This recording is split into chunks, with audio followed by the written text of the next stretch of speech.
Hi, this is Matt from the National, and this is This is Bryce from the National. also from the National.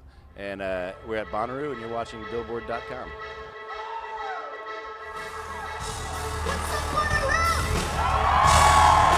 All right, what's up, guys? This is Jason Lipschutz here at Billboard.com, and we are in Manchester, Tennessee for Bonnaroo with the National, who are taking the main stage in a few hours. How's it going, guys? Staying cool? No, you can see my face is slipping off.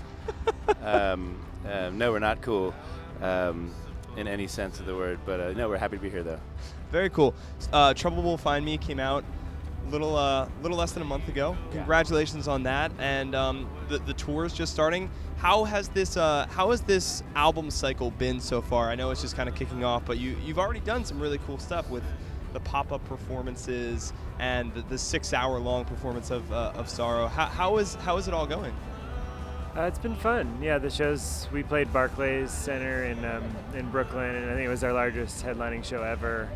And we were pretty nervous about it, but it was incredibly fun. So that pretty much everything's been pretty smooth, and now that we're just trying to get our endurance up for these playing 2-hour plus shows. How different is playing the festivals versus playing the headlining shows? Because it seems like both the headlining shows and the slots in the festivals just keep getting bigger and bigger for you guys over the years. Yeah, I mean we've had a very very incremental, slow building existence or something, and so for us it's been kind of a fun thing because we for us playing at Mercury Lounge was a huge deal, and then when we went from there to Bowery Ballroom, it was a huge deal, and then when we did our first festival, it was kind of a surreal, amazing step.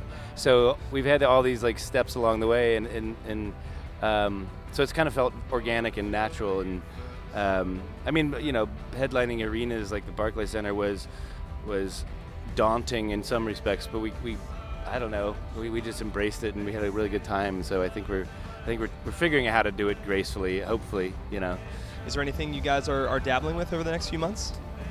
I mean, we recorded too much music for this record, and we just haven't quite figured out what to do with it all. So we haven't started. We're still just in the mode of getting into this record, and so we haven't really talked about it, but maybe. They're still talking about you guys we're doing the Grateful Dead thing, aren't we? Yeah, we're Dead Hot. Yeah, we're doing a tribute record with a bunch of bands to the Grateful Dead, so that we are working on that. Yeah. Really? What is your involvement in it? You guys asked through the Red Heart charity, because they did Dark Was the Night and stuff, and so you guys approached the remaining members of the Dead and asked them if they were into that idea, and they've given them mostly it's Aaron and Bryce and then Scott and Brian who are kind of heading all that up, but gave them full rights to use all the music and everything like that, and so they're very into the project. So yeah, it's exciting, right? Yeah, so we're just getting going this summer probably, and a bunch of friends and bands, and then some surprising kind of guests, and gonna hang out and smoke a lot of pot and record. Very cool. I mean, songs. yeah, the Dark Was the Night was such a huge success, and you guys were obviously had a critical part in that. Were you guys big Deadheads growing up? Brian was. You and Aaron did. Brian and Scott are the Deadheads. Yeah.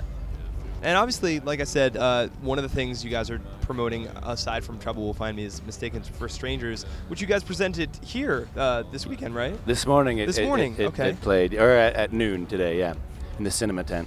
And I went over and introduced it with my wife, who helped edit it. But it's my brother, my younger brother, who's like a metalhead and not into indie rock and loves horror movies and stuff, wanted to come and he came on tour. I gave him a job to come on tour mostly as to be an assistant tour manager, but he also brought this little camera along and collected 200 hours of footage, and it was he kind of got a lot more than we wanted him to. He got Brian in the shower. He's got a lot of stuff that we were hoping wouldn't end up becoming made public, and as he was shooting that stuff, we would ask him don't use that, and almost everything that we asked him not to use ended up that's the movie. But it's a really, really funny, really sweet, and it's a movie about more about as much about him as it is a profile of the band, and it's turned into a whole different thing. And we're really, really proud of it. Yeah. Yeah, I saw it at Tribeca. Yeah.